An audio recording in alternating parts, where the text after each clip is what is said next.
In the previous movie, when I was talking about the brand new vibrance effect, I mentioned that many users use saturation, crank it down to -100, and that's a quick way of creating a black and white image.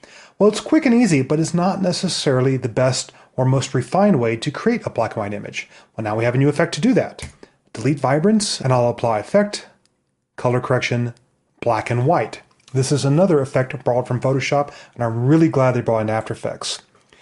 It gives you individual control over not only the red, green, and blue components of an image, but also the yellows, the cyans, and the magentas.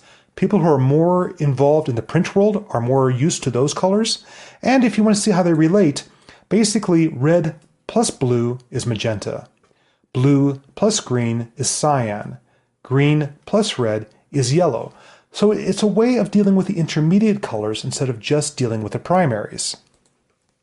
It gives you a default mix, which kind of creates a luminance mix for this image, but you can really get in and fine tune. For example, with a standard RGB color mixer, you might only have access to the reds, greens, and blues.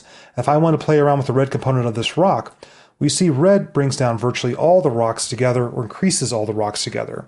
But if I use the adjacent color like magentas, you'll see I have control now over just shadowed areas which are related to red, as opposed to bringing down all the reds together. Very handy. Similarly, we have some blue tint up in the sky. I'll turn the effect off for now to remind you what this looks like. And you might be tempted just to say, let's alter the blue content of that sky. Well, if I pulled it out, you'll see that actually what I consider to be my sky is staying white. I'm not really adjusting it the way I want to. Well, skies are actually closer to cyan in color. And if I pull cyan out, you'll now see that I'm increasing that gradient up in the high part of the sky. This is where it started. And now I'm actually affecting that fall off in the sky from the blue sky to the white horizon.